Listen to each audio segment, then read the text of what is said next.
I entered the old password. If it's wrong Hallelujah. password, try again or Try click it, forgot doing password. that, I'm so not it's down resetting. one No. line. It wouldn't let me go After they- without after resetting. they tore it It up wouldn't let last me do summer, the it other. I rescinded it? had to Yes. reset. Yeah, and they're gonna shut 70 down again and send them back.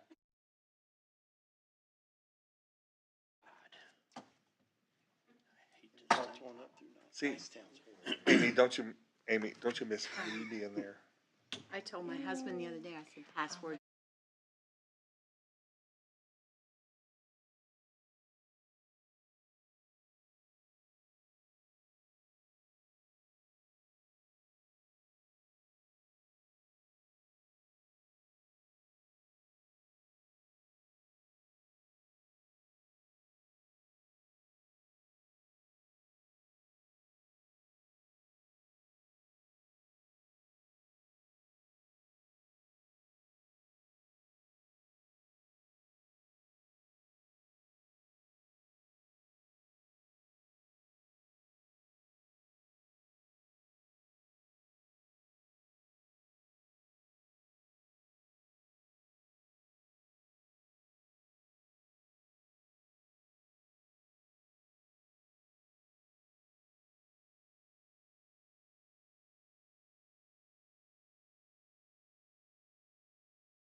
Main things. Pledge of Allegiance. I pledge allegiance to the flag of the United States of America and to the republic for which it stands, one nation, under God, indivisible, with liberty and justice for all. Thank you. Okay, the first up on the agenda is the consent agenda items. Yes, I just want to point out, Mr. Gutzweiler and Mrs. Mitchum are here. If anybody has any questions about the field trip request, they so graciously gave us their time on a beautiful summer day. I didn't know if anybody would have any questions, and they offered to come, so that is part of the consent agenda items, but if anybody has anything, or if you want to say anything, that would be fine. Yeah, so we're shooting for the fall of next year, 2023, continuing our relationship with World Strides. We're very pleased with how they handled.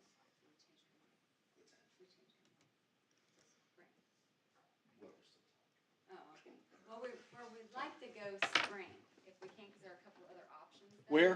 But we'd like to go spring of March. Oh. He wants to know where you're going. Oh, Washington. Oh, okay, all right. We're just kind of waiting to find out prices. We are So much prettier. What's that? Spring is so much prettier when It is. Yeah. when the Cherry blossoms. We had a few, looking at the price with inflation and stuff and giving parents enough time to fundraise and to raise money, because we're looking at about a year out, because it'd be in the fall of 2023. So we were kind of balancing ideas, like if we waited to the spring of 2024, it'd be the same academic year, but give the parents, families more time to fundraise, because the price has gone up, and that's going to fluctuate a little bit anyway with inflation and so forth. We did have one unknown issue. We had a lot of kids with allergy issues in the spring, it was a painful trip for some of the kids because the cherry blossoms were getting ready to Yeah. bloom. And we had talked about bouncing around fall or spring, but I didn't know if that would warrant coming back and telling, hey, we're gonna do it in the fall or do it in the spring. We're right now talking to World Strides, because I think you said you were gonna look at a price difference, right, for spring. Yeah, I asked our representative yesterday, because she had sent, I'm sorry, I haven't checked my email since the middle of June, so finally checked my email, I had 384 messages, and one of those was World Strides, and they had confirmed that they could give us a price of $780, which was a $50, if they sign up early, they get a $50 discount in the fall. So it would be $830, but then a discount of $780. Last year it was $750 with the discount down to $700. So it's about $80 more at this point, but it's not too bad considering gas prices and the way that those things are going. We didn't think that was too bad. The way hotels are. Now, what all does that cover? Everything. They don't even need to bring money at all. Oh, so it's all included? Yes, everything's included. Now they do, and if they send $300, they're gonna spend all $300. But, we'll take them to souvenir shops if they want to, but they don't have to. And that includes our supervision at the hotel. Right, So supervision. we have people coming in from 11 to 7 typically on each floor that students are on. And so that includes, again, your food, transportation, your hotel, security as well during that trip. And then, of course, we are given chaperones. I think it's 1 to every 10. We're giving those free. So that also includes those free chaperones. Can you chaperone from a wheelchair? Sure. They have handicap accessible everywhere. Give me the problem child behind me to push me. Hey, there are some every Yeah. once in a while that we have to go. But usually even the problem children are usually very good on this trip because we try to put them 1 to 4 with it. Like every adult has 4 kids with them. And then that way it's pretty easy to chaperone. This year we had a lot of parents go. And so we were able to do that without any problem and it worked out very well. If there's a price decrease for whatever reason, let's just say we hit a deflationary period, will that reflect back to you that you can get a price decrease, or are you locked in specifically at that rate? What happens is and we had talked about this with Casey, our rep, sometimes if the price has gone down, that money will come back to the student. Okay. And they could use that for souvenir money or things like that. School board members, I got you. Well, anything that the parent pays over we're gonna start fundraising as soon as we can. And let's say that they overpay by $150. The parents put all the fundraising money, if they fundraise and then they don't go, the fundraising money comes back to the school. But if they fundraise and then they only fundraise a little bit and then the parents pay $600, but then they go over, then that money goes back to the parent. So they could fundraise lots of it, but then if the parent overpays, then they get that money back. Do you mind giving us some kind of an idea whether it goes up or whether it goes down, or just kind of an idea of how You mean much it for would March, cost? If it was? Yes. Yep. That's We where don't know. She hasn't told us yet. But she. Okay, what was it last time that you This year went? it went up about $80 from last year. So it was $750 last year, and then they got a $50, they automatically deducted $50 if they signed up early, like within the first 60 days. They said that they extended. Oh, yeah, they said 60 days, but then they extended it to like 8 months. Okay? Because they're just trying to get people to come. And then this time, we think it's $830, but with the early sign up, it's $780. So it's only about $80 more than last year. And the days that you would be going? So it's the 18th through the 21st of October. October. Now, that was our original plan. The discussion for spring just came up because we were looking at the calendar and we're like, because, when we start school back next month, it gives parents just over about a year or so because we want these kiddos paid, ready to go for the trip in the fall. So we didn't know if that would give a lot of parents time to, especially if they have more than one kiddo going on the trip, or if a student and the chaperone goes. So we just had, this has been recent discussion Yeah, just the about, last few days. do we entertain perhaps a spring trip like we had, because we postponed until the spring 2022, so. And Those- another thing that I really noticed, which from the trips I had gone on prior to that, the sixth graders who are seventh graders and then go in October, they barely know each other.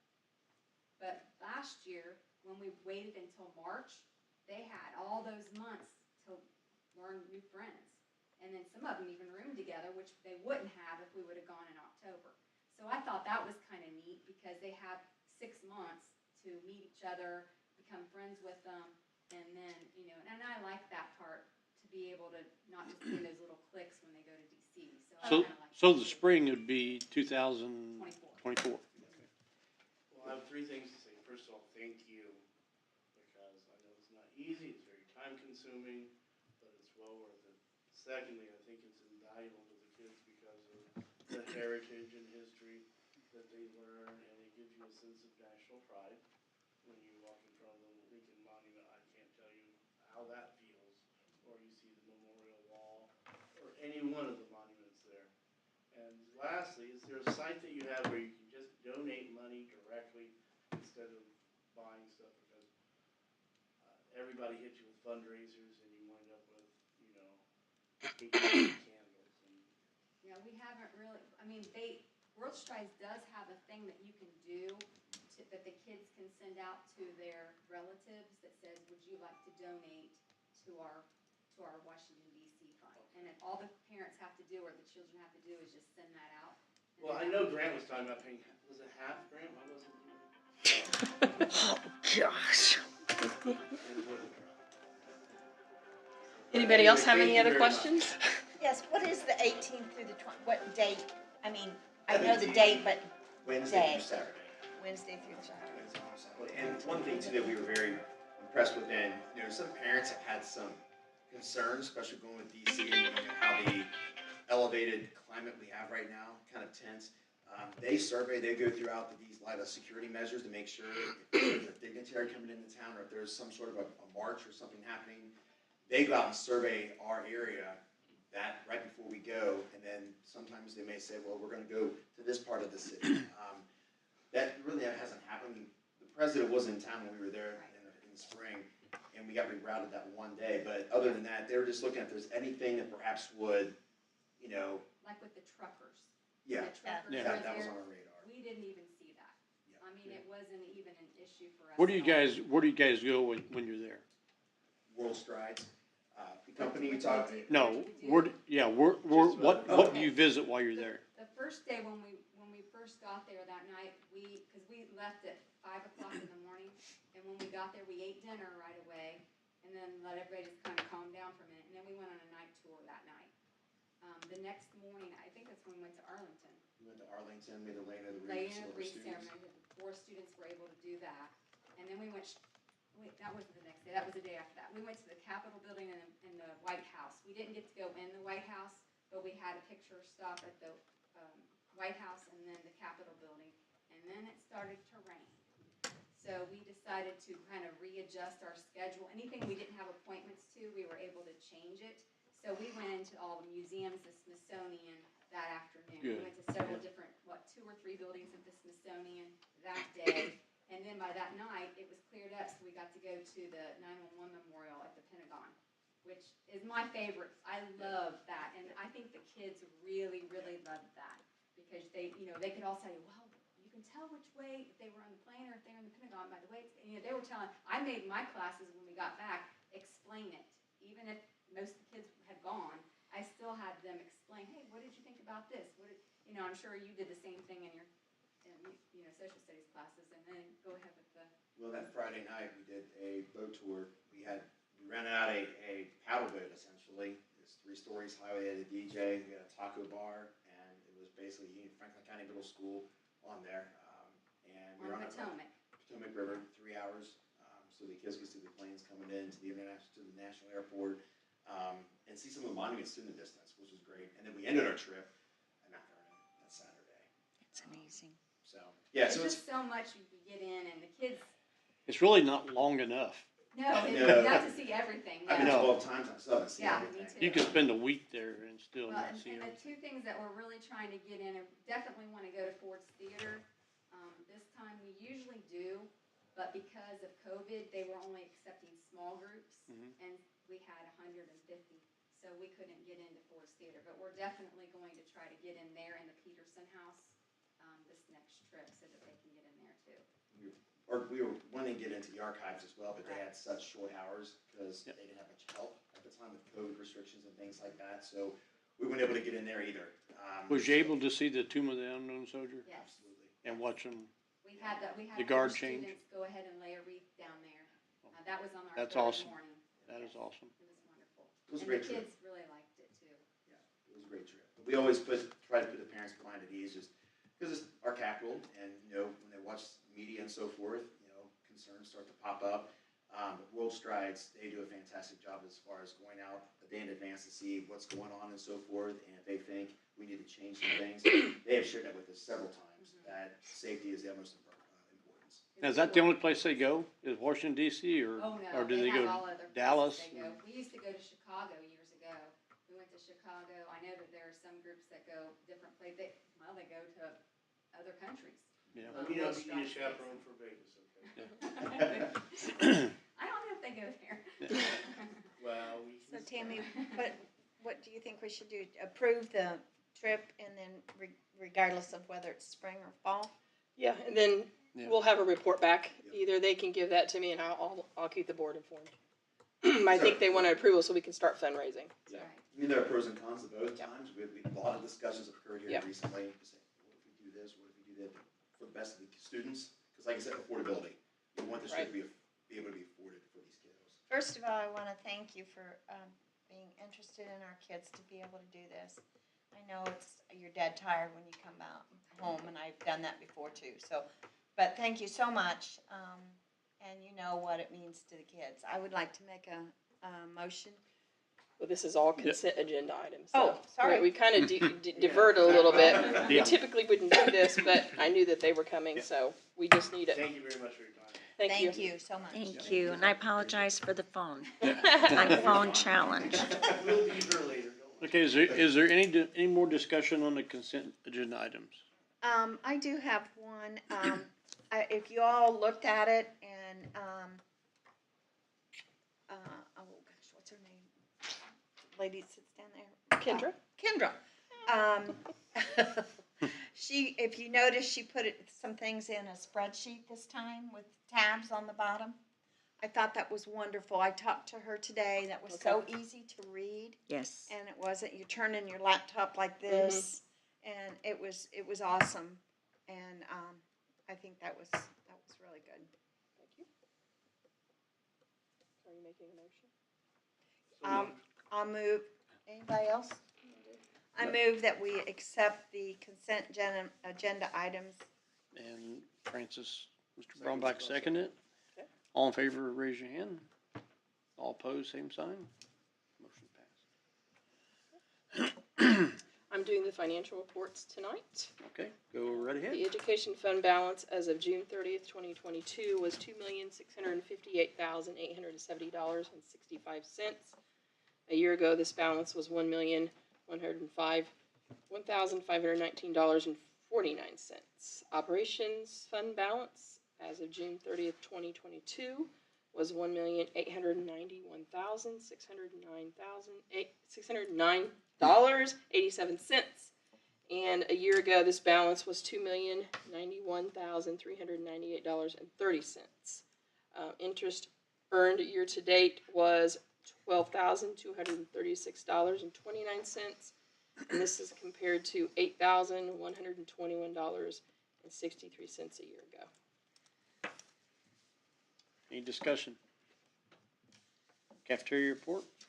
The cafeteria fund balance as of June 30th, 2022 was $528,636.66.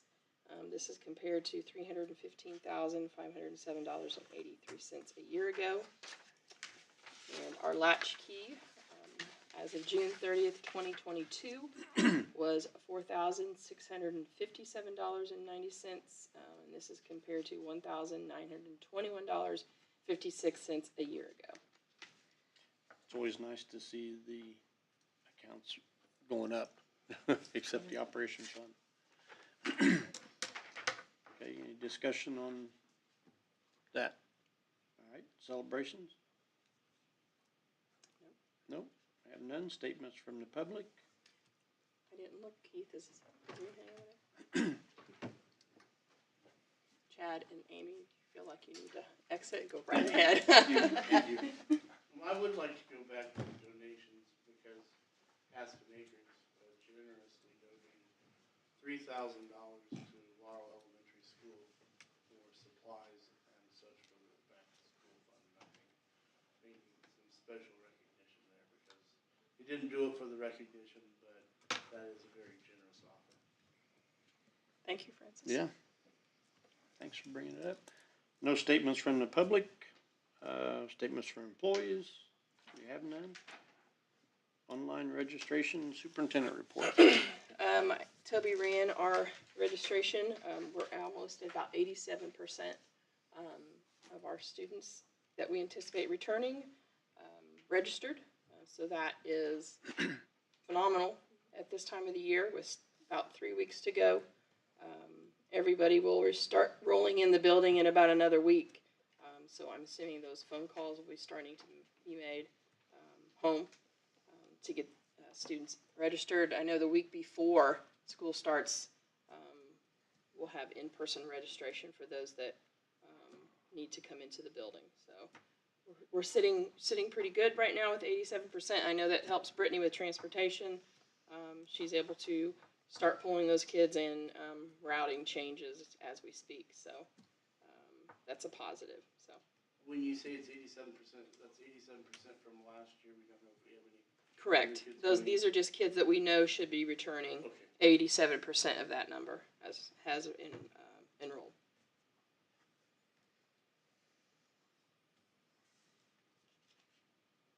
Okay. Old business? Last board meeting, I presented policies 1520, 1520.08, 1521, 1530, 1537, 1543, 1613, and 1617. So tonight, asking for approval of those board policies. Is there any discussion on the board policies? Need a motion? Mr. Bryant, need a second? Mr. Brownback, all in favor, raise your hand. All opposed, same sign. 6-0. Or 5-0. 5-0. 5 have 6 people. Who didn't vote? Sharon. Yeah, well, that's 7. Be 7. 7, 6. 6-0? 1, 2, 3, 4, 5, 6. 6-0. Okay. All right. For the algebra class. I know. I Okay, voted. new business. So in your packet, you have a draft of a return plan. Really, this is kind of picking up right where we left off. I think we came back at the end of February, right before spring break, and made some changes. So this picks up right where we left off as far as no face coverings are required in the building or on buses. We're asking that you still screen yourself for COVID, staff and students. There'll be some information on vaccinations if families choose to do that.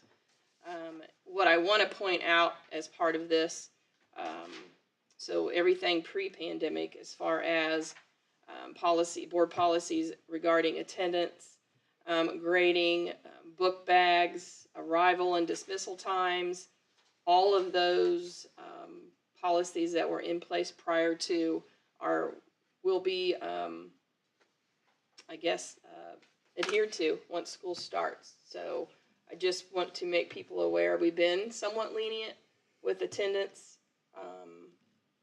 up until about March of last year.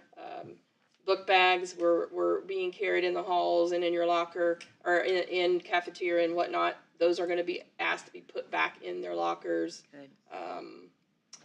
We've staggered some arrival times. That was probably more the first year than the second. But all of those procedures and policies and logistics will return to normal as much as possible.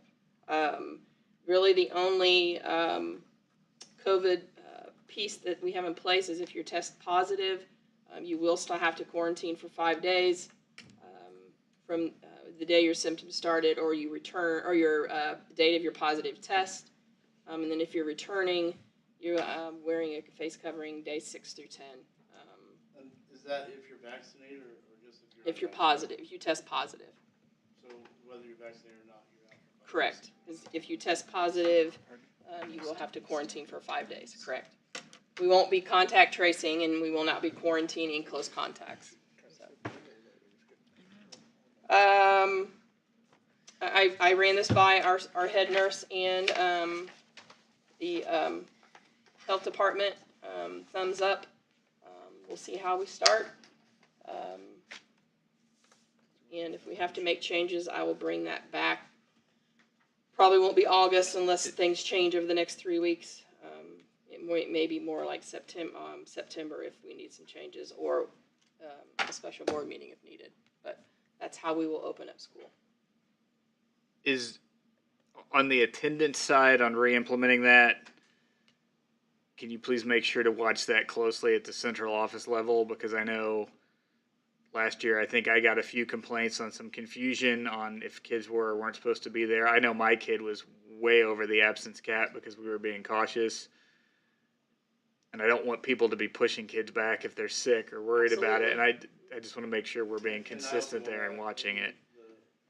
The 15 years, how long it is I've been on the board, I have yet to see a child prosecuted for truancy. Right. 12 or 13 absences. I think there were a couple people got the tone of the letter and kind of freaked out because they were like, I was keeping my kid home. And then they were like, and I just want to make sure we're careful about that. We've changed the tone of Yeah. the letter to, once it gets to the point where it needs to go to the next level, it says may. It doesn't say will. And that's how those messages will go home. So it is a different tone. But obviously, if you're positive and you're home quarantined, those are excused absences. Right. So. And I just don't. One of the benefits to me, especially the year we were really cautious, is my kids didn't get much else because people were keeping homesick kids and they weren't right on top of each other. Mm-hmm. So that year my kids actually had less absences, but this last year it was kind of chaos again. Right. But. Do we still in the policy, the attendance policy still have the extenuating circumstance? Yes. And the only other question I have is, if a child is home for 5 days, how do they make up that work? Are they going to be e-learning for that 5 days, or are they have to come back and catch up, or is the homework sent with them and they're expected to do it? They would have to come back and get that work, yes. Now, keep in mind that grades 3 through 12, we have Canvas. So if they have their Chromebook at home, they could move on with instruction, but that is not the expectation of a teacher. We are back to pre-pandemic procedures, meaning Canvas is a tool, and it's not the way that we're going to teach our students. But it obviously can keep them somewhat caught up in the schoolwork that they're missing those 5 days. So. Just one question. Yes, ma'am. Just so it verifies it with me, I may have misunderstood. Are we not staggering our arrival times like we Correct. have? We are not. So everyone will arrive at the exact same time? When you say, Well, we have start times for the elementary, start times. So those will be the that- same. Okay. Correct, yes. That's what I wanted to make sure. So I need a approval of the return plan. Any more discussion? Yeah. Need a motion? I'll second. Grant? Yep. And Brenda? All in favor, raise your hand. All opposed, same sign. 6-0. I have 2 job descriptions. One is the network computer technician, and those are, for a point of reference, those are Scott Rosenberger and Rick Linville. As I always do, I'll have the current individual that's in that position put their eyes on it. What do we need to change? What do we need to add? There are a few highlighted in yellow in your board packet. There were a few deletes and a few adds. As you know, we've added a lot of cameras to our buildings, and they are monitoring and operating those. So we added operate and maintain those cameras, and we added all of our phones are IP addressed phones, and they do manage those as well. So we did add those two significant job responsibilities. Mr. Isaacs, how many cameras do you think we operate in this corporation? Give or take 2. Over 200. So And we're adding probably Adding more. another 60 to 80. the high school alone probably has 80. So to keep those up and running and making sure they're not offline, that's a big, huge responsibility. So those were added. So I would just like an approval on that piece. And the second one is technical and audio video support. That is Randy Edwards at the high school. We have kind of combined. He runs the auditorium, and he does the Chromebooks for the student side of things. So we kind of, and this was something that he's asked me to do for a couple of years, and finally we got together on it. So we've added some of the auditorium responsibilities and wrapped all his job description into one. So I need those approved if the board would like to do that this evening. Okay, any more discussion?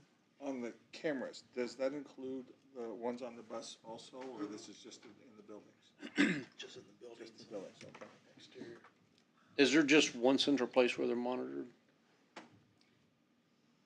We have software running in the background that all of our principals have on their laptops or computers or iPads that they can monitor their building.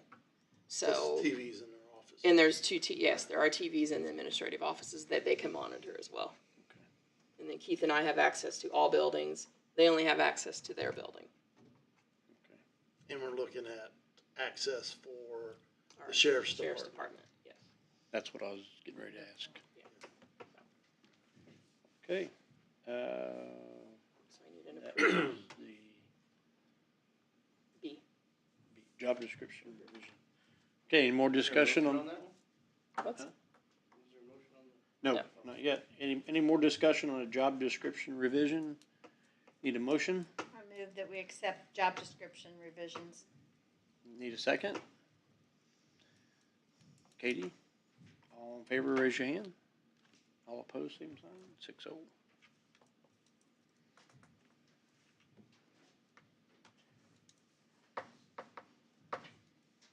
Next is take-home vehicle policy and procedures.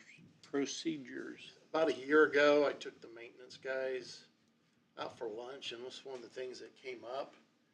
And I kind of put it on the back burner, wanted to mull it over and really think about it. And then later, earlier this spring, it came back up. So I did a little bit more research and got a policy put together if we were going to do it.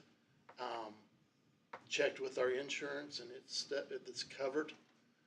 The reason they wanted to do it is a lot of times, for example, take Randy Bear, for example, lives out by Laurel, and he would have to drive all the way in, get his truck, and then drive all the way back to Laurel, where if he was able to just drive it home, he'd go right to work, he'd clock in at Laurel and go right to work, and it would save us 20, 30 minutes, at least work time with that.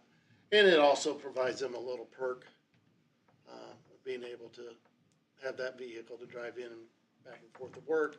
And obviously, it will take some scheduling to utilize that to the fullest extent as far as, well, let's start Randy at Laurel, let's start so-and-so at Mount Carmel or wherever. But How does that work with taxes on a take-home car? If you take home your vehicle, you're allowed to deduct X amount per mile, but on a company vehicle like this, the corporation gets the benefit of the tax deduction. Say that again. The corporation. The corporation gets the benefit of the tax deduction if it is a corporation vehicle. If it's a personal vehicle that they reimburse for, the individual gets the tax rate. Have you talked if anybody has access. Alright. Yeah, just make sure. How many vehicles will this involve? At this time, it'd be just 3. 2? 3, okay. And I've heard of other schools doing this, and it seems like it really is gonna cut down on wasted time and be more efficient. And, are they going to, like, in the morning, like, can they log onto their computer and see what their schedule is, or are they gonna get that the night before? They could get it the night before, but where it I know works other in school the, systems in the are new doing that also. transition, in our transition this fall, they will be getting a Chromebook. So when they'll have that Chromebook, so when they pull into whatever school, they can see the Well, they can open it maintenance up in the request. morning and right away, boom. Yeah, they're and going. if they see something that needs fixed, then they can fill out a maintenance request and just take care of it right there and kind of streamline Great it. idea. That's the Yeah. plan. Well, sounds like, like I said, I've heard of it from other school systems, and it seems like it would be a lot more efficient. The only question I have is if there's an emergency, do we contact the person closest to the school, or is there a rotational shift for somebody to cover like weekends or evenings? Well, they're all open to be able to go in and for overtime if they Okay. need to get something fixed. So that would help in that situation as well. Save on time. In emergency situations, you boom, call them and. Closest one. Is there any more discussion? Need a motion to approve or disapprove the take-home vehicle policy and procedures? Mr. Bryant, need a second? Mr. Brumback, all in favor, raise your hand. All opposed, same sign. Motion carried, 6-0. All right. Brittany, you're up. Mike back from Mr. Brunback. Don't do it.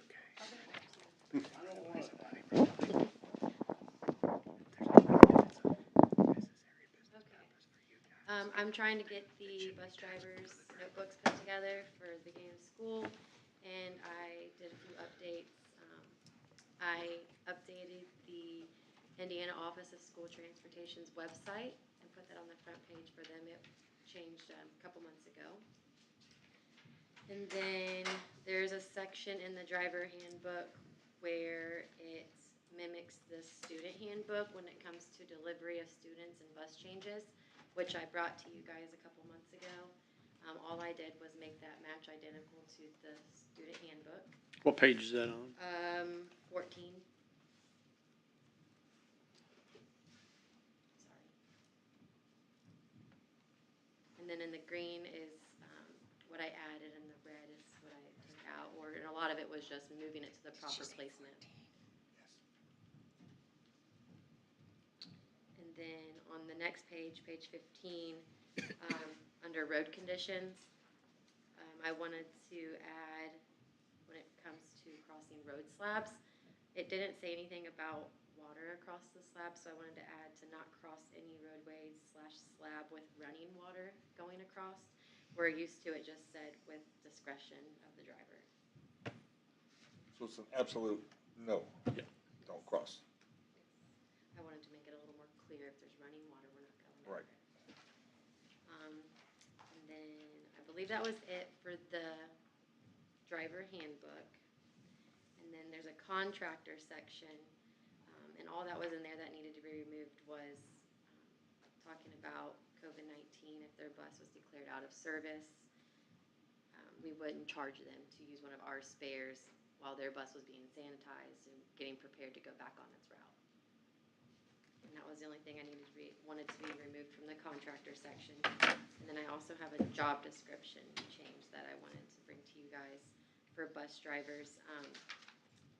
And I apologize, the whole section wasn't supposed to be crossed out. There was just one small part I wanted to take out in regards to our minibus drivers. It says in here that they are to hold a public passenger chauffeur's license. I checked with the state, and that is not a requirement, also due to because we are not being paid to transport, like as a taxi or public transportation. So it's not a requirement for them to hold that chauffeur's license. So I thought if it's something they don't have to have, why make them go and do it just to drive the students on the mini yellow school buses? So I wanted to see if that could be removed as well from the job description. That's all I have to bring to you guys. So it would I just have a read question public about the water passengers? across the roadways. If they decide they're not going across because there's water across the roadway, the children that are on the other side of that, are they going to be excused for that absence? Yes. Okay. If we can't get to them, yes. Yes. Or we may reroute. Reroute. They might just I be a haven't little. seen it get into it, so. Yeah, we wouldn't be able to get to you. Yeah, you don't want to get to me, that's why. That's not true. You're there spraying a hose on the road. Take a lot more than a hose, probably. But no, I just want to make sure parents understand that their Yes, kids are. and we have, with our software, we can send messages pretty quickly, letting them know of any delays. And you are doing a bang up job. Thank you, I appreciate that. You had a question? So it's just required for public passengers and not chauffeurs To have the chauffeur's license? for the minibus? Yeah, they don't have to have the chauffeurs, they just have to have their regular driver's license. Okay. They get certified through the state, it's called a yellow card, it's a certificate standard card that they also carry with them to transport the students. But I talked with the state director, and it's not a requirement to have a chauffeur's license to drive the minibuses with 15 or less passengers. And correct me if I'm wrong, but it's in the manual labeled public passenger chauffeur's license as well. I believe so, yes. Yes, and since we don't receive payment from them, it's why it's not a requirement. So it's pretty much the same as when I drove it. But I do, and like I said, I apologize that the whole thing was marked out. I do want to leave the rest of it in there talking about the bus drivers needing their CDL, because they do need that. Drive the full-size buses. Yeah, we gotta have that. So it was just that first part, talking of the chauffeur's license, I wanted to take out. So it's one less step they have to take to get fully certified to drive the buses, the mini ones. And that was all I had. Don't you have, Ron Vale? Oh, yeah, sorry, yeah, Ron Vale, Vale Transportation LLC, him and his daughter, the plan is for her to eventually take over all of his routes as time goes, and she's going to take over 2 of the routes into her own LLC, routes 25 and 32. And I wanted to bring that to you guys too for approval for that to be made. And they're not gonna change anything with the payment of it, they're just transferring it to her. The bid and everything will stay how it was from previous for this rest of this contract. We've done this previously with previous drivers, so. Tricia drives now, so this is, Right. And she's already on her father's LLC, but for her to take it over as her own, instead of taking all 10 of their, or 11 of their routes, they're just gonna gradually give her a few at a time.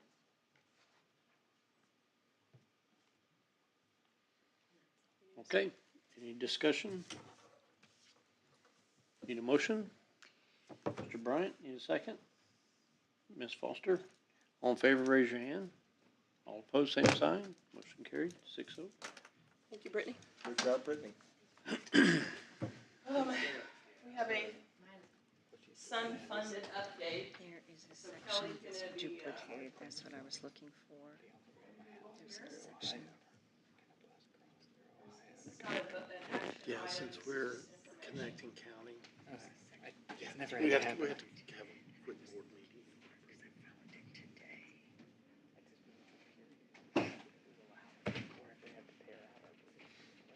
Hey,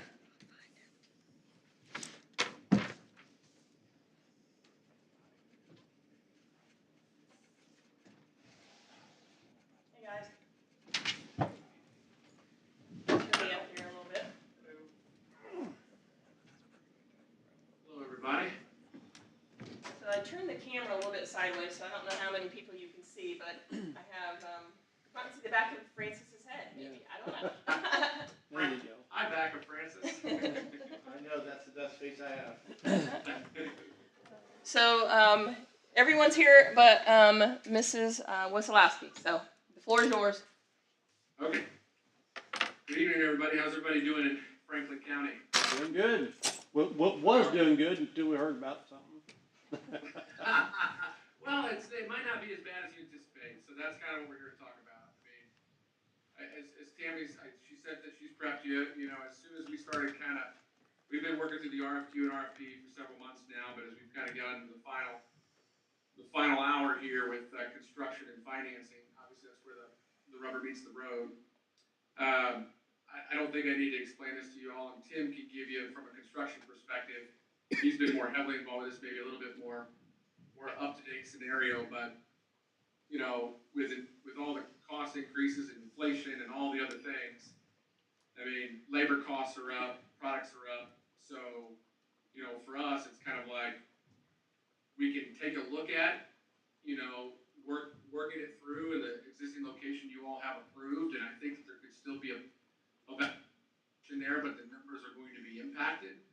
Or we could take a look at moving the location, and I know that you all are limited with options and space, but we could take a look at moving the location and see if we can't keep kind of the basis of the bargain the same or as close to what we had estimated by, you know, by doing so.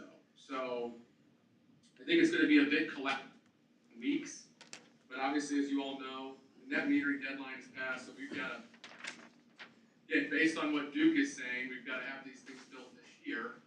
I guess if you want to look at the pros to that, the good thing is for you all and Guerin Catholic, who are two of the three schools of part of Portfolio 3, with one in Michigan, that back to be building this year, assuming we can work through all of this. So there is a little bit of urgency that, to some degree, is out of our control. That keeps us motivated to work through finalizing this with you all and finalizing construction pricing and financing. So a brief update on what he's been working through and seeing, and then I can provide a little more color commentary to that. And then honestly, we just want to kind of open it up for a little bit of Q&A, and then I've got a recommendation about how I think might be best to navigate this with and for you all to come back with fine-tuned options and pricing affiliated with those options and all the things in the coming weeks. So I know this isn't to vote, and I know we don't have else together yet, even though we've got a pretty decent sense of where things are tracking. So Tim, I don't know if you want to give a quick brief update on the construction side. I'm happy to pull up to maybe possible locations and preliminary designs that we have as well, and then we can kind of open it up to the floor. Hi all. Wanted to quickly let you know, so we've been working through the RFQ and RFP process with, and we came down to, two companies that can do the construction. Really pleased with how they have approached this, but we've also seen drastic cost increases and supply chain issues, unfortunately, across all materials, especially in aluminum. Even Kelly, metals have gone up. his connection's not really good. Tim's connection is It's not real not, good. it's not good. He's breaking in and out. Well, I can carry it. I might not be able to be as sophisticated as Tim with his 20 years of construction experience, but yes, I can cover the gist of it. So, right now we've got a long line run, as you all know and can imagine, going from the top of the hill to the buildings. We've got a long line run. The aluminum cost for that line run, the tree and stump removal, the boring, so the labor cost as well as the material cost is substantial. How much substantial? A couple $100,000. So we're looking between all supplies and our original estimates from last year. I think, was that you, Gil? Yeah. We're looking at we're basing some of our costs and estimates, just with our experience and expertise in the market, because we started engaging you all, when was it? End of last year, beginning of this year. So basing a lot of those estimates on what we do. So you're talking about overall, and this is a range that we need to work through with you in the coming weeks, but you're looking at a difference of $200,000 to $500,000 in total cost. Okay. So Thank you. if it 20 grand that cuts into our already low margins, we might just try to figure that out and eat it, but this is substantial. This is material. So, what we're thinking is try and keep the basis of the bargain the same or close to that, close to what you anticipate in one and all the things, was to see if we can't move it down the hill a little bit. Let me see if I can share my screen real quick. You all, hold on. Can you all see this? Yes. Okay. So, obviously you're up here in the bottom of the screen right now. And we'd be looking at this general corner and area. And there's different scenarios and variables to consider.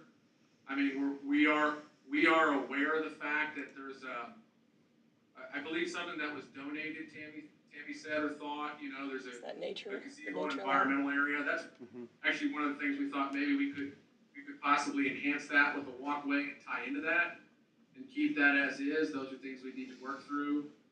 I see that you have buses down here in the bottom of the screen, and then you've got some buses up here.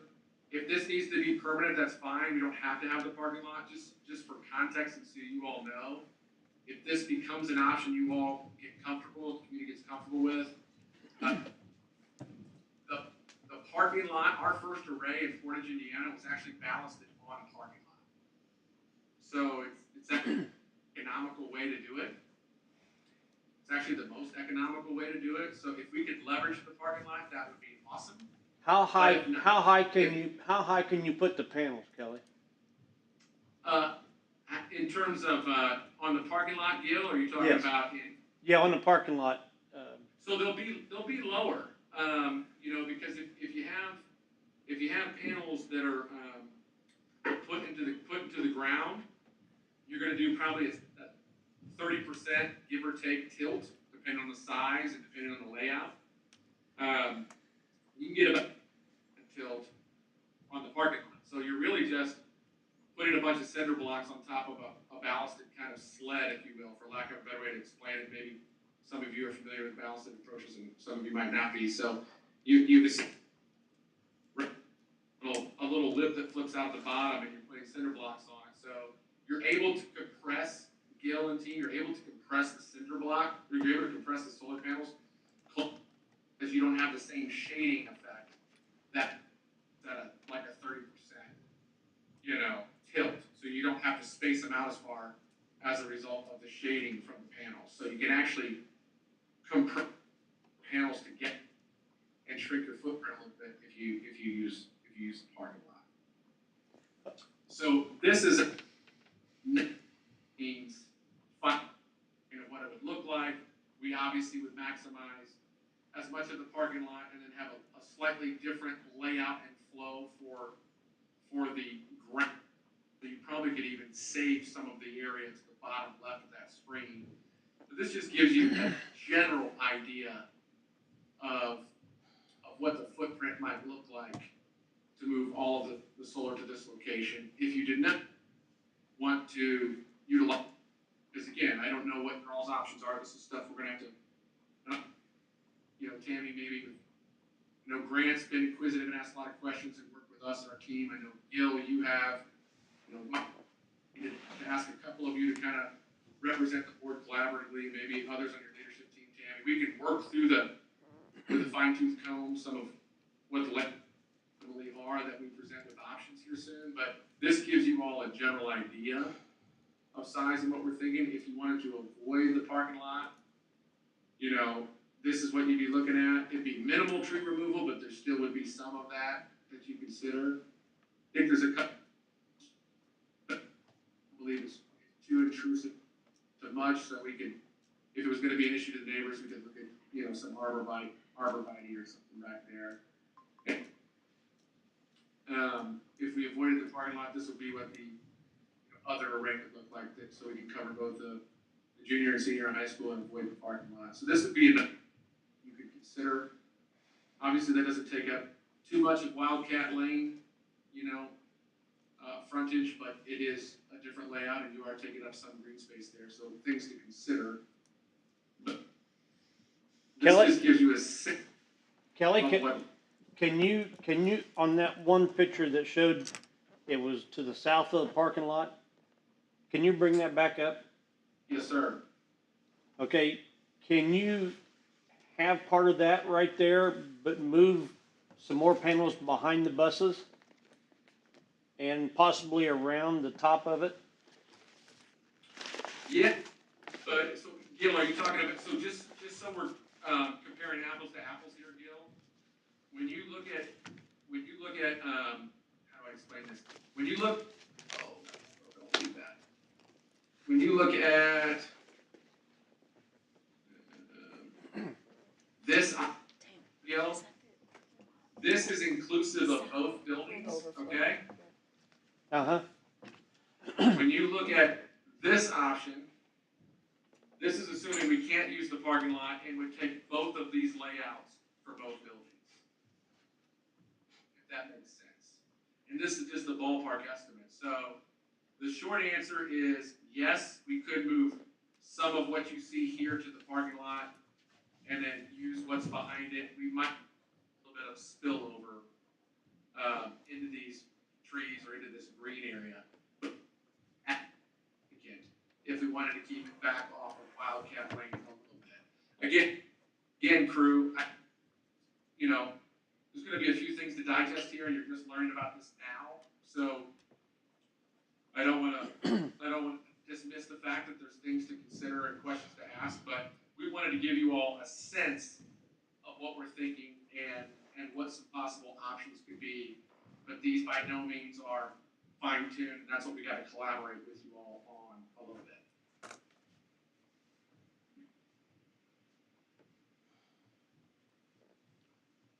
So when you say altering the agreement, what exactly does that mean? Yeah, let me get out of this here. Back up if we need to.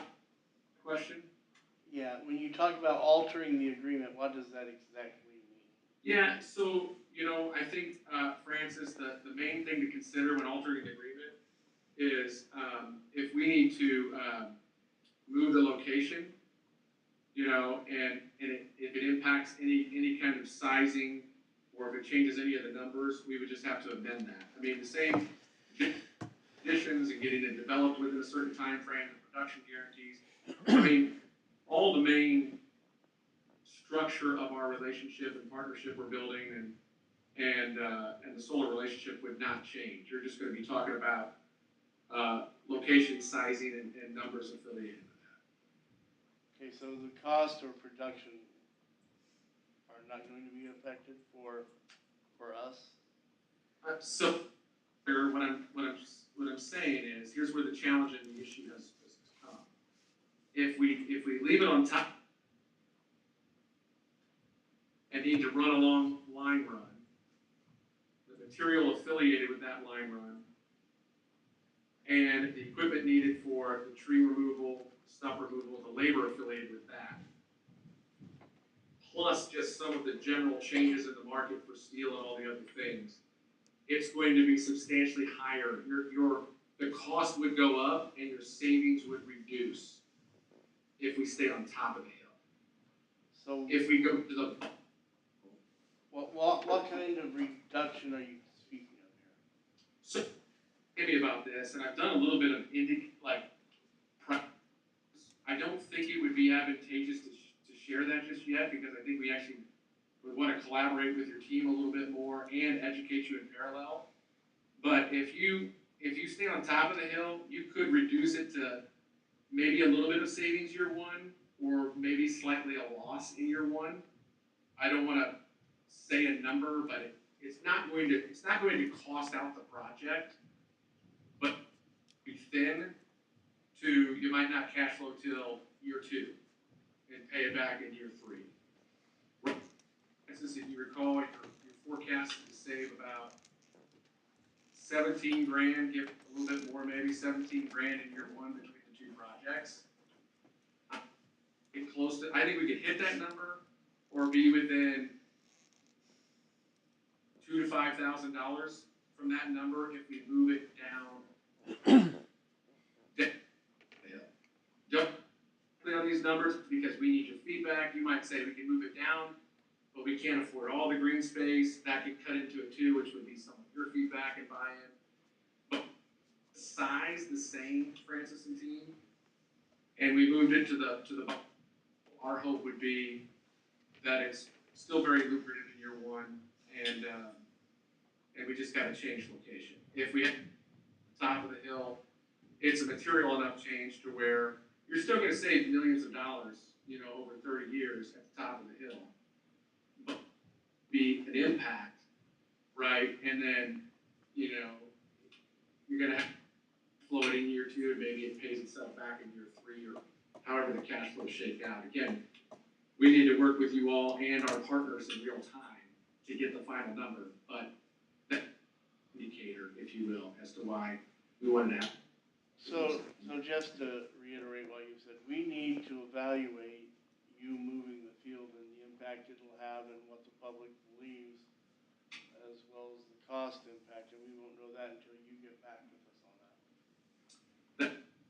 And my proposal to Tammy, if you all are open to this, is because, we're pretty far down the path. I mean, obviously, to some degree, it's part of our value proposition of, running the RFQ and RFP and everything is to discover these things and work with you through them, even the challenges. But we get one or two board members and Tammy, and if she wants anybody else, and skip or first of next week, we pull some numbers together and options. We can go back and forth as long as that's needed, but of course,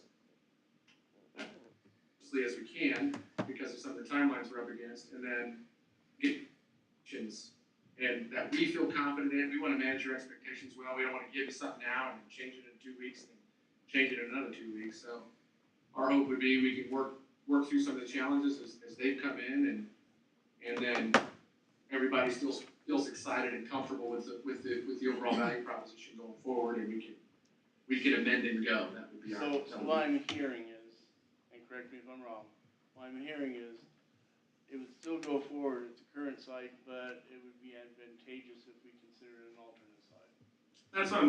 That's what I'm hoping we can work through. And you'll have those numbers for us in an hour? Feedback. 2 hours?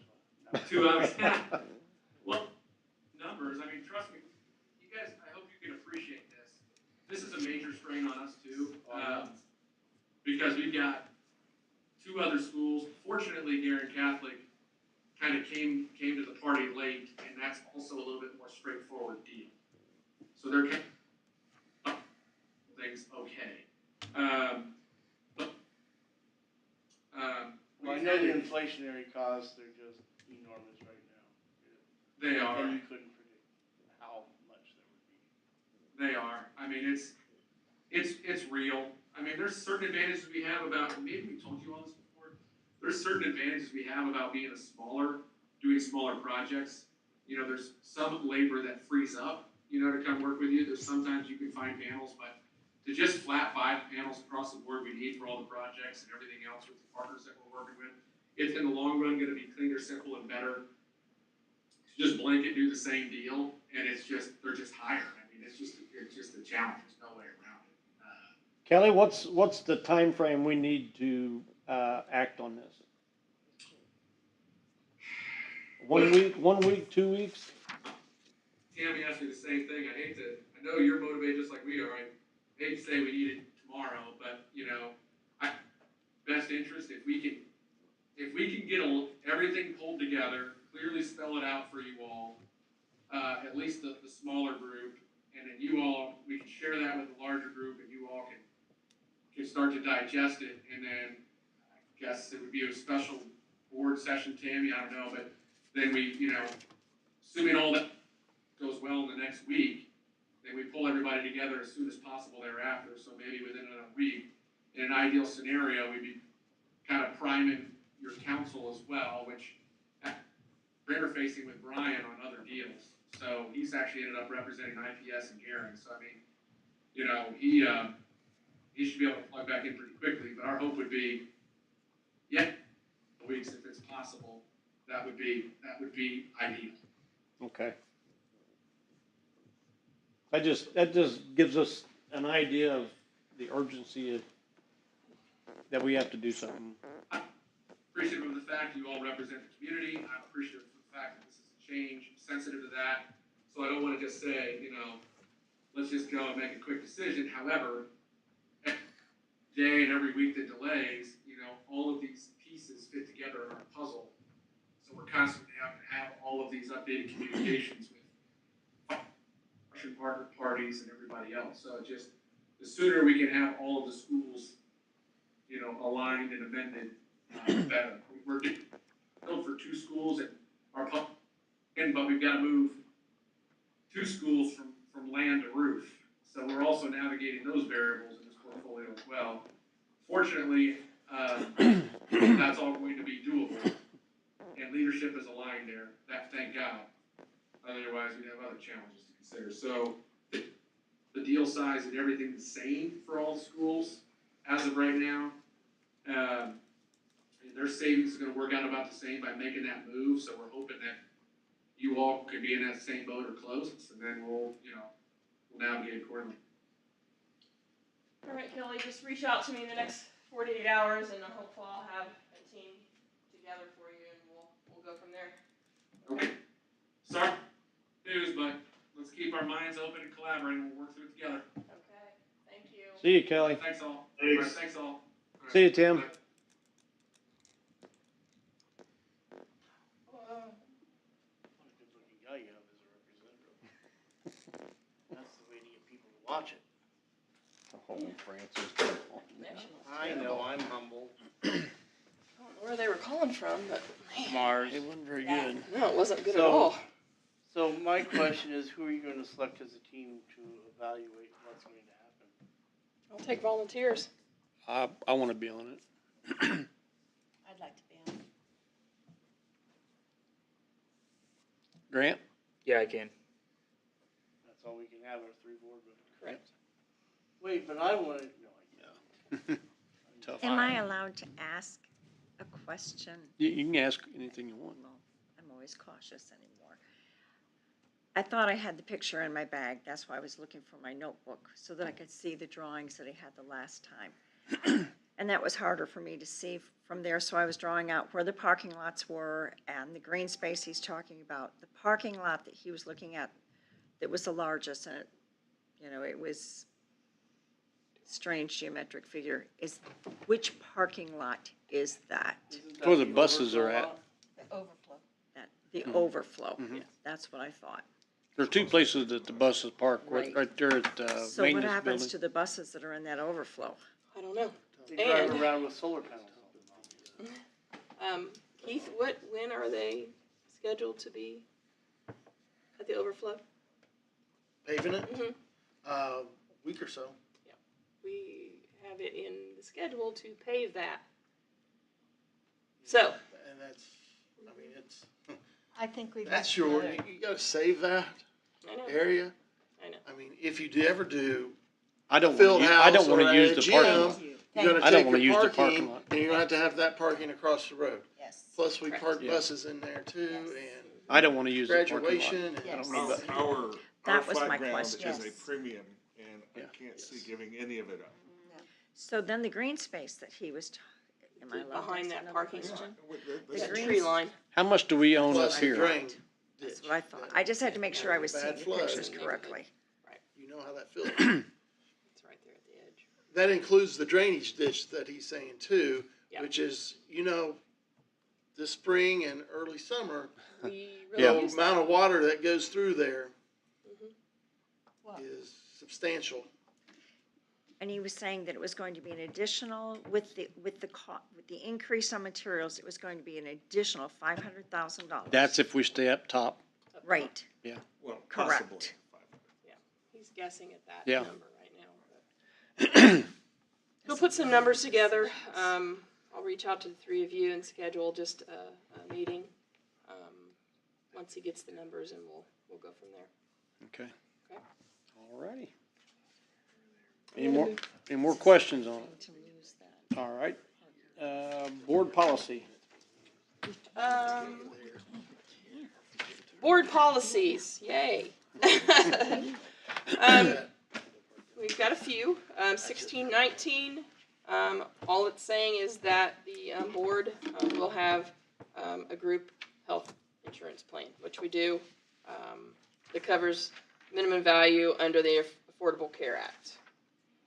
The second one is we are a self-funded school corporation, and in that policy, we have a medical plan, a vision.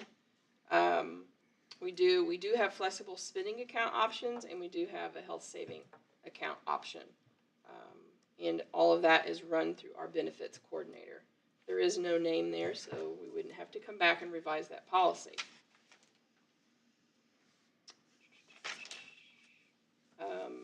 The Patient Protection and Affordable Care Act, that is required, meaning employee does have an option to go to the marketplace. No one does because of the cost. So I'd be very surprised if anybody goes to the marketplace and finds something more substantial or less cost than what we're offering right now.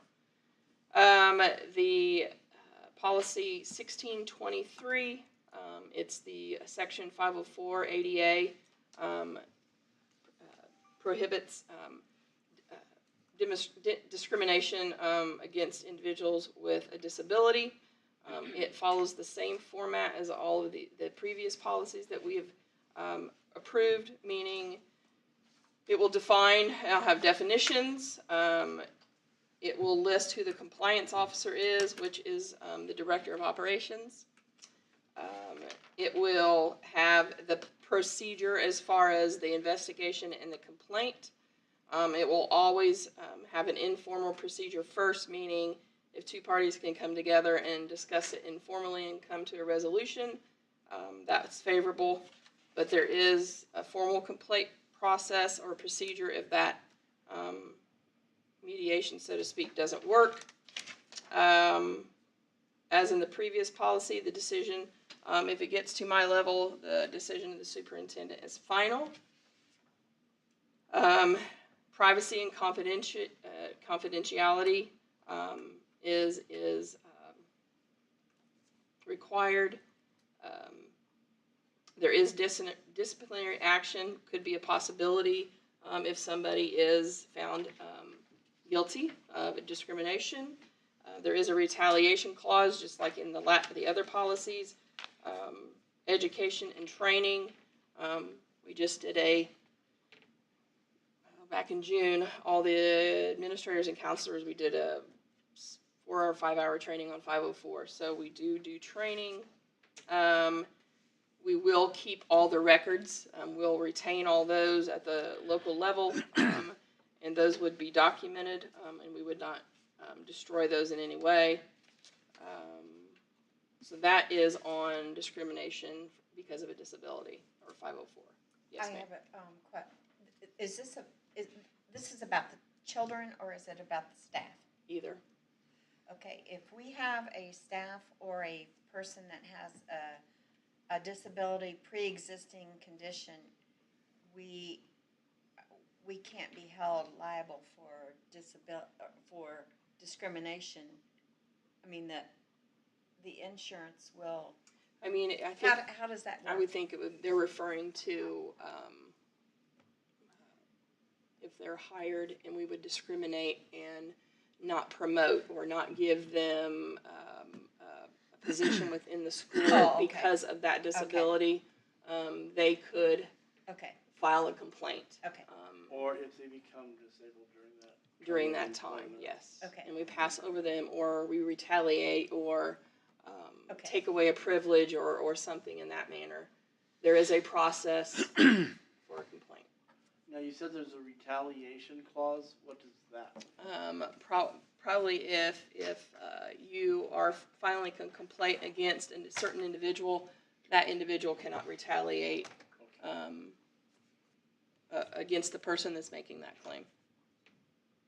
And it could be a verbal, it could be written in any manner. FMLA is pretty straightforward. We do have a policy. It's 12 weeks. of unpaid leave.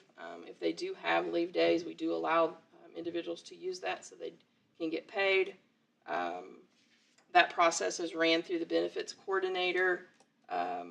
So it's 12 weeks over a 12-month period from the date the staff member, the leave begins. So it's 12 weeks.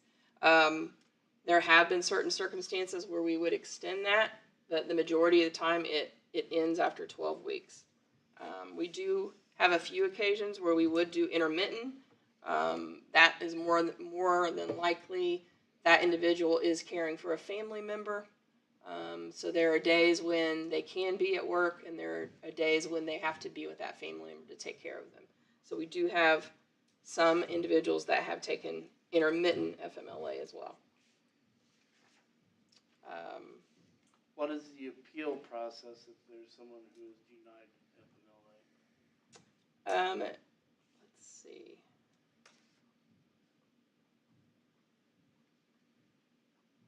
I don't think there's an appeal process per se as far as a procedure, but I'm trying to think of an instance where that may have happened on my watch. I believe it has happened once, and it was really needed more additional documentation is what it comes down to from the doctor. It was denied. The individual went back to the doctor to get more documentation, and that took care of the issue. So we work through the process, and it really is how the medical profession fills out that paperwork is how we make our decision. And it's pretty straightforward most of the time.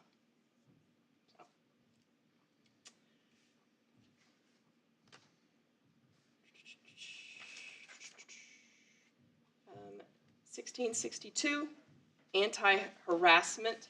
So this could, I think, fall under a lot of categories, but I think of sexual harassment.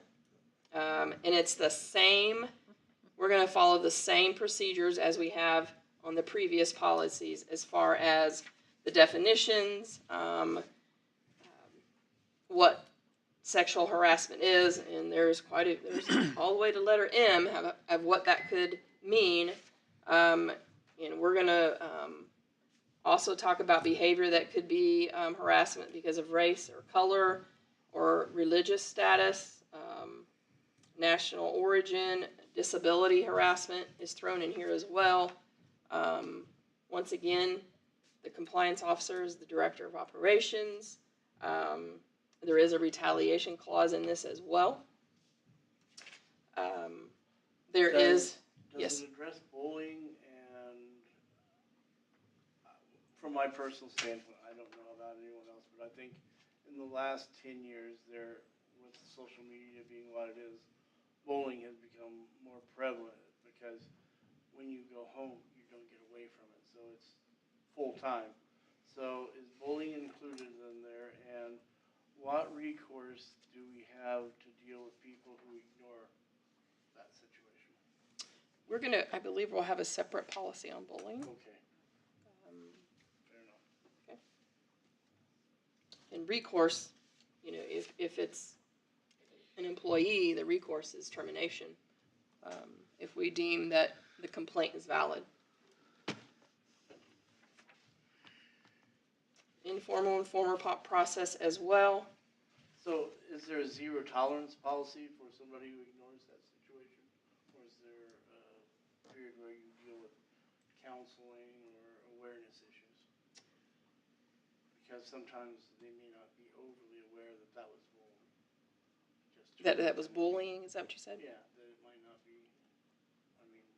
you understand what I'm saying? I mean, I guess it depends on at what stage that complaint gets to us. So it would be dependent upon your decision. Mm-hmm. Okay, Yes. I'm okay with that. Because that person making the complaint could document, I've done this, and this with this individual, and nothing has changed. So if it gets to that point, then I feel like that those steps have already been taken. And it's an individual case by case basis, I think, at that point. And I believe the last one in here, I think that was it. So there you go. Okay, this was for discussion only? Discussion only. If you have additional questions, they're pretty robust policies, but it's all code. So. Okay, Just we'll move on to other items. Franklin County Redevelopment Commission. Sarah Duffy. Hand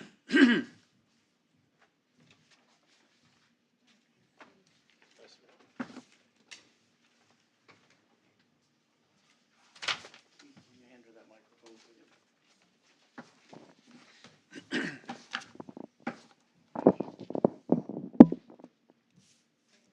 Hi, I'm Sarah Duffy. I've represented you on the Franklin County Redevelopment Commission for several years as a non-voting member. I watch out for the interests of the school corporation. I have an update from the Franklin County Redevelopment Commission's June 28th meeting. My purpose tonight is to ask how you want to move forward. I was going to do a quick review of the basics of redevelopment and TIF, tax increment financing districts, because not everybody is knowledgeable about that. The Redevelopment Commission sets up districts, and future increases in property taxes from these districts go for economic development or redevelopment. And economic development is good, right? It is until it has a negative impact on tax revenue for the schools, the county, and the townships. I'll give you an example.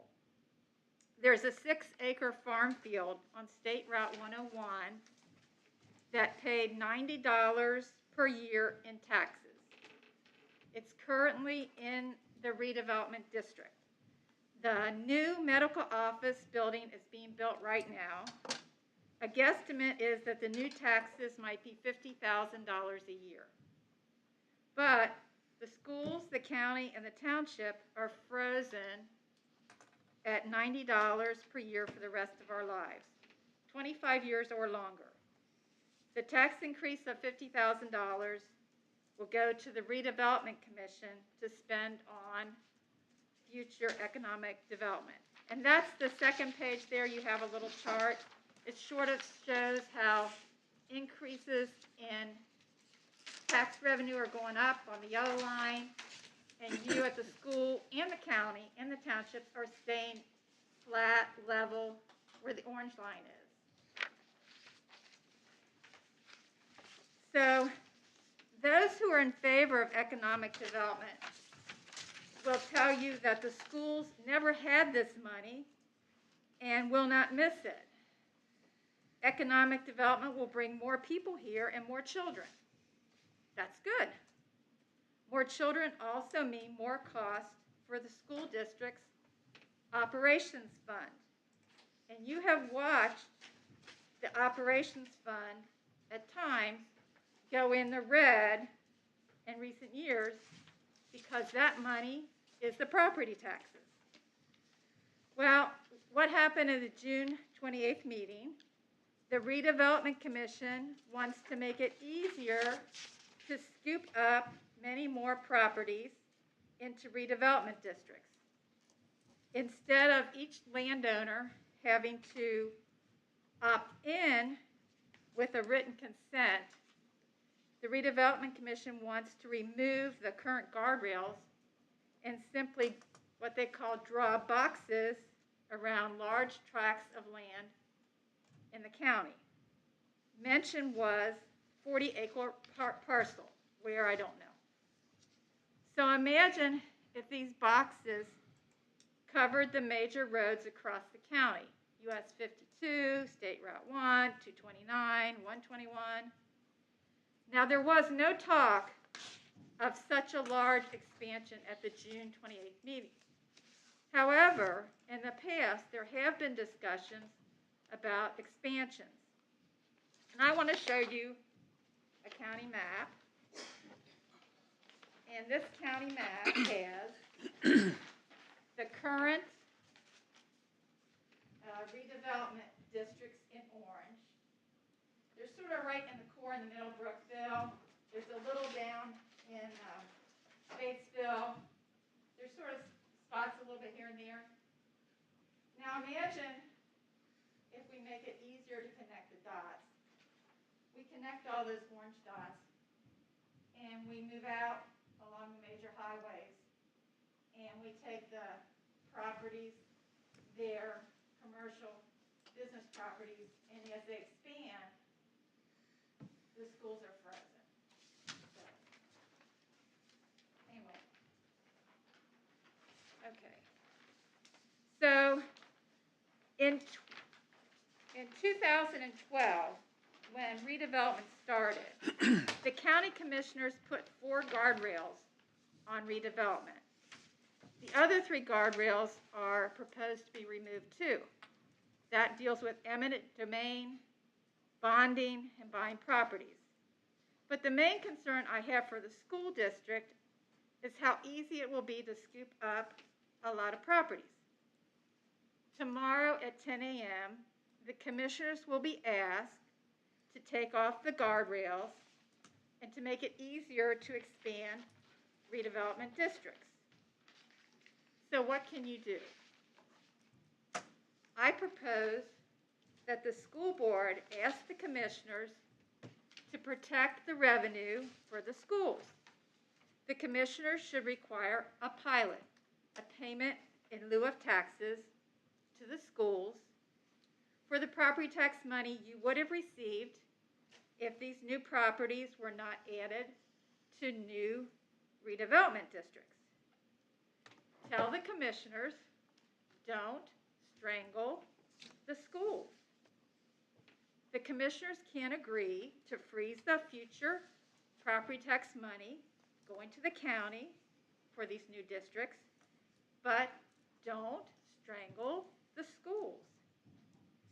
So if you are thinking that you want to pursue or see a pilot, you probably should motion and take a vote for the record that that is what you want to pursue with the county commissioners. They're going to redo, I do not know if they will vote tomorrow or if they will just discuss it tomorrow, but it's on the agenda tomorrow. But if they're going to redo the ordinance, it's time to put some protection in for the school, and a pilot or whatever you want to, you have the idea. That type of thing, I think, would be a protection for your finances in the future. So, Sarah, I have a question. Does this have anything to do with the redrawing of the residential TIF? Or is this, are they just opening up? they did not discuss about residential TIFs, and I wasn't going to get into that. TIF can get like a spider. It can go out all different ways and be very complicated. And Beth sits on the Brookville Redevelopment Commission. She's very knowledgeable. But it could be residential. It wasn't discussed. They're just talking about taking the boundaries. The guardrails off. Yeah. So they don't have to deal. They were not restricted on eminent domain. That they don't have to get your written opt-in. They just draw a box around properties. And then there is a process. You have to have meetings, you have to have a hearing, etc. But they wouldn't have to knock and go door to door and get written consent. I'm going to abstain from the vote, but before the wrong thing hits the newspaper, after the original ordinance was adopted, the state took away the eminent domain provision anyway, which is why they're dropping the eminent domain provision. It's not like they're planning to go run around and do something. The state took that power away already, so it's just a moot provision now. Took the power away from the commission. From the redevelopment commission. Not from the commissioner. Correct. Okay. So the commissioners, can the commissioners add that? No. The commissioners couldn't give eminent domain authority to the redevelopment commission now anyway.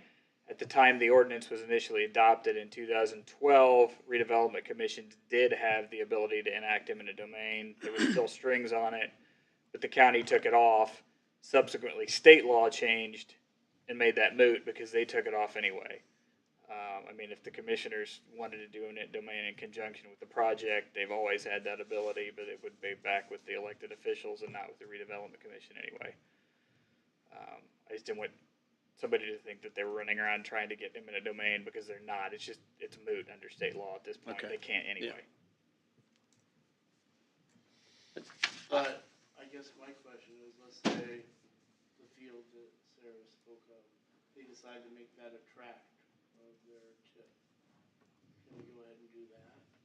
The one I talked about is already in the redevelopment district.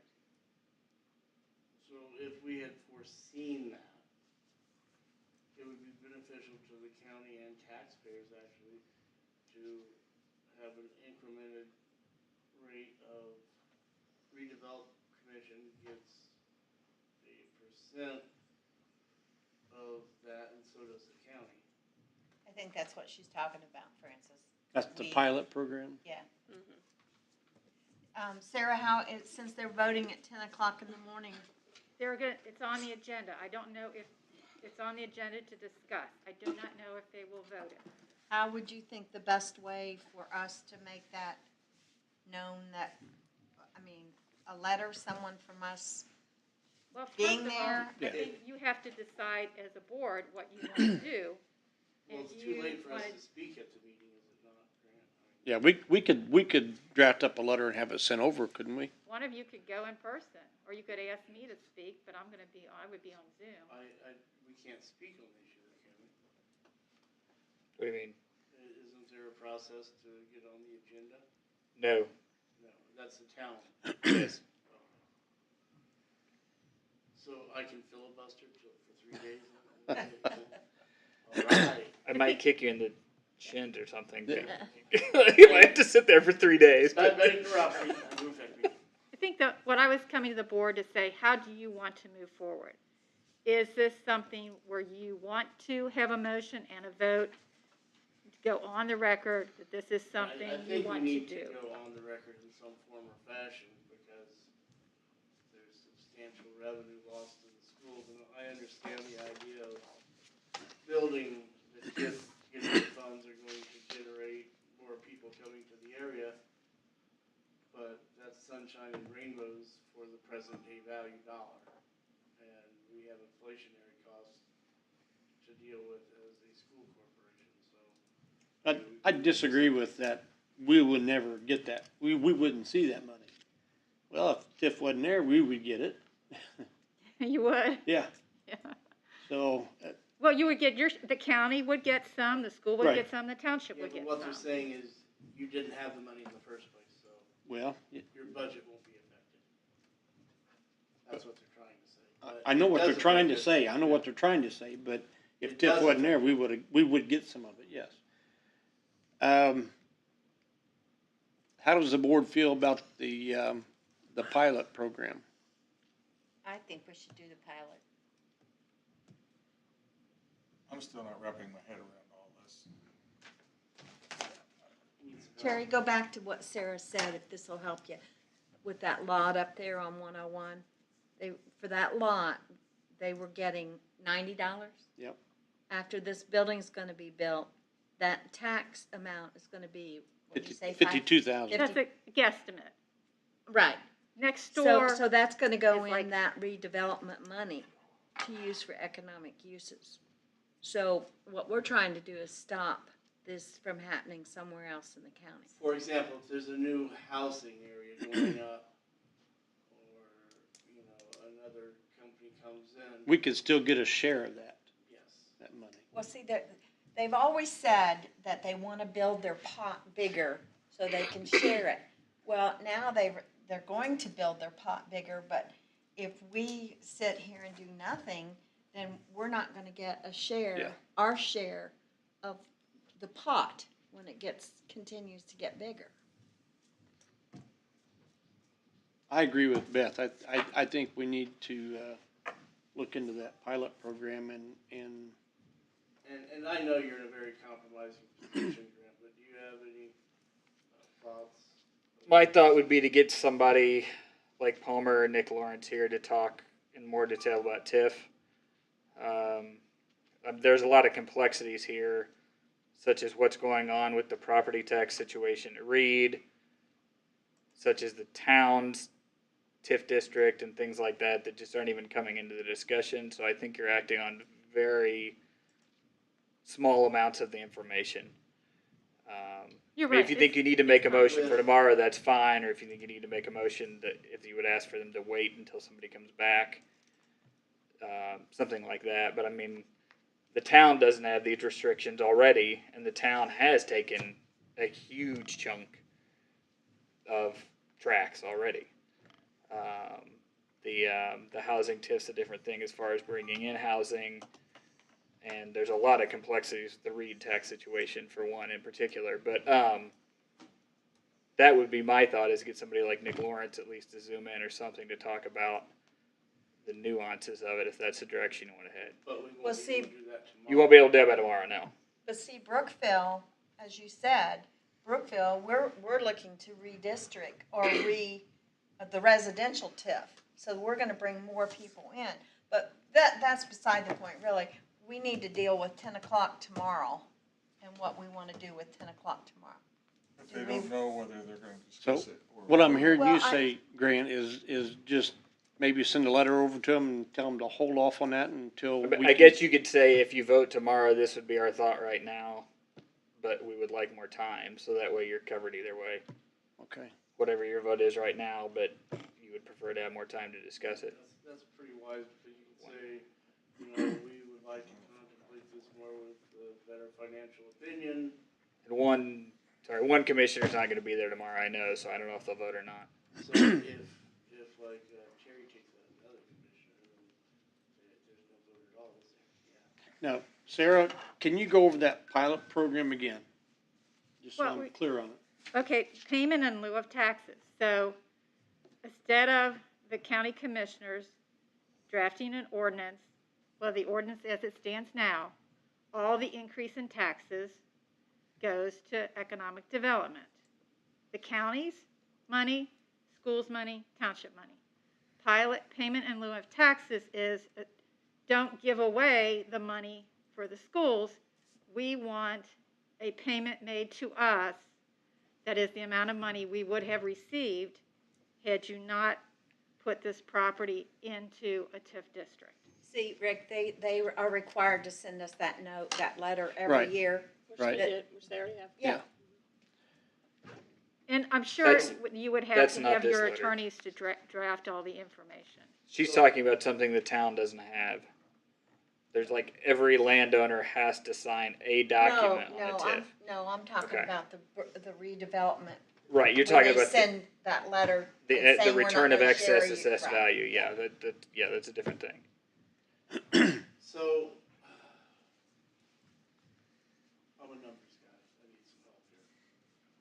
If that 90-acre field were to be taxed $50,000, 6-acre field, well, it's $90 $90 a year.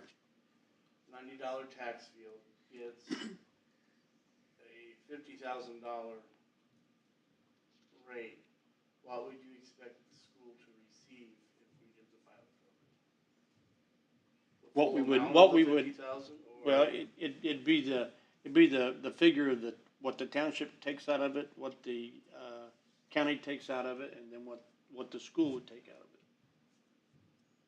Okay, those aren't numbers, though, on what we Yeah. would receive.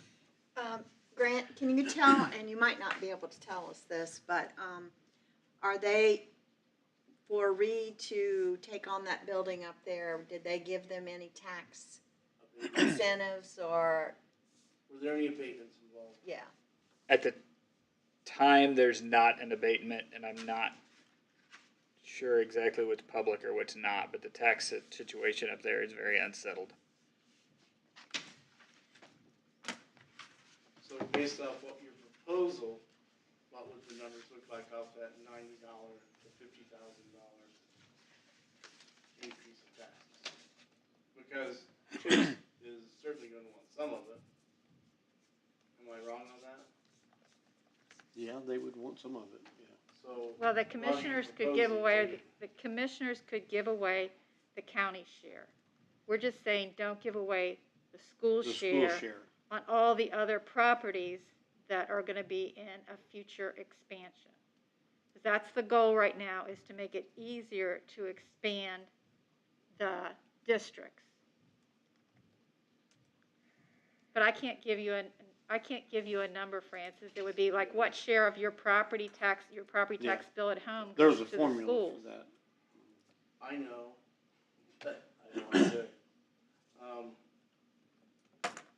I guess I'm trying to say, if TIF encloses a region, they make a block, and the county has to decide whether they're going to take the money from it, but the schools will still receive the same percentage as they would, based off that tax payment, not a percentage.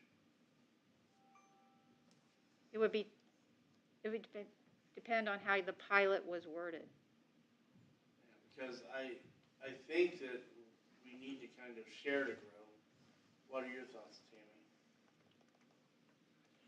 I think it would behoove us to at least have a representative at that board meeting tomorrow. I don't know if the board president can speak on behalf of the board or not. I won't be able to go tomorrow. Could you go? Well, I could participate by Zoom, yeah. I'm good on Zoom. Do you think that we need something in writing, or do you think that you could? Well, I say it depends on what you have agreement. I like discussed Grant's it. idea as somebody, I mean, we've had individuals here before speak about TIF, but it's always good to hear it again.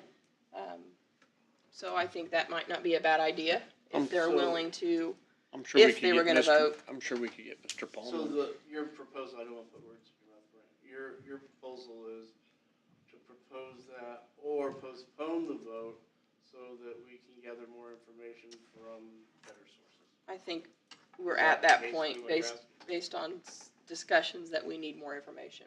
Well, Nick Lawrence would be probably the person, don't you think, Nick, or, Yeah, Nick would be the best. Yeah. I mean, he's And not he local, but he comes could in, zoom he in knows. probably. Off like Yeah, the I back know of his Nick. hand. Yeah. You Yeah. don't want me in there throwing numbers around? Okay. so Grant, so you're not concerned about tomorrow and us having no representation or no? I guess what I would do is say, based on the information we have now, this would be our, if you want to send something, based on the information we have as of tonight, this would be what you would do. However, you would ask that there be more time so that you can Right. understand things better. I'm okay with that. Yes. Is that a motion? I move Jerry, will you the come? grant, right, no. I move that we go forward with a letter to the commissioners.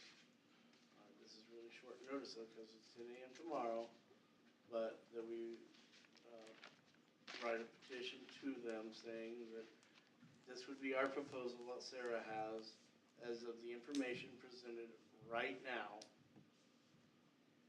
And if it were to be postponed, we could seek, Asking it I to be want to say better postponed. counsel. Or more or less, if, or we would prefer.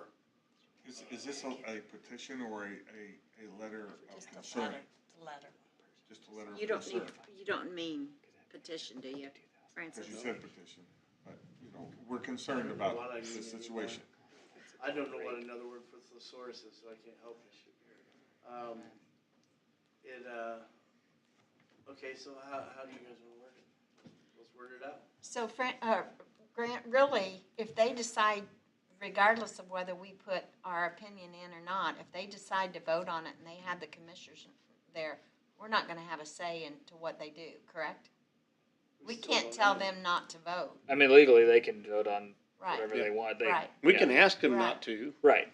Yeah, But this is still just their giving. Yeah, decision. you'd just be giving input. I think Sarah's all Sarah's asking for.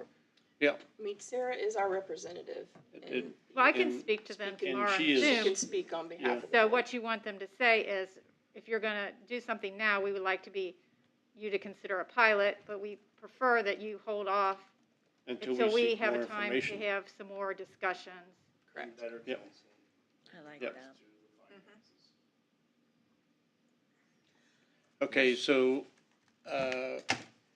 someone wanna make a motion, well, I already made that motion.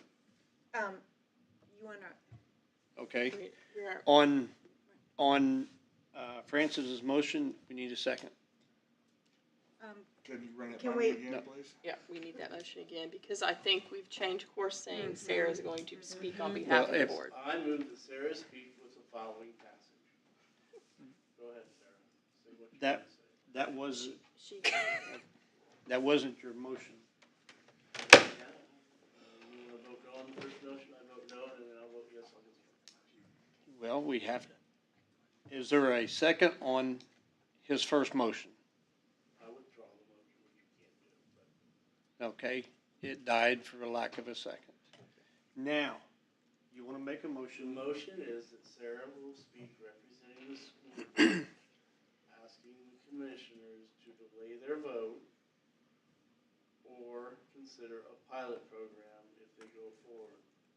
That we would like to delay based on the fact that we need more information than what we have at this current time. Okay, is there a second? Ms. Foster seconded, all in favor, raise your hand. 5-0, and Abstain. Mr. Reeves abstained. Forgot to say courteous. Okay, thank you, Sarah, very much. We Sarah, appreciate thank you. We appreciate your, Well, thank you, Rick, you did for many years. yep.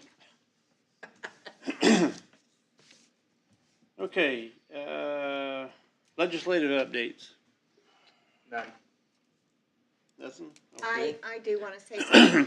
When Rick and I went to that meeting, and it seems like it's been eons ago, but, Two and we were months. gonna bring it, well, I just looked at it today, or Sunday, and the things that we were gonna bring to you is kind of outdated now. I mean, there's still a couple cases that are in court, but they may still be in court forever, so, it was mainly about the legislature and what they were doing and how it was gonna impact us, and so I didn't bring anything with that.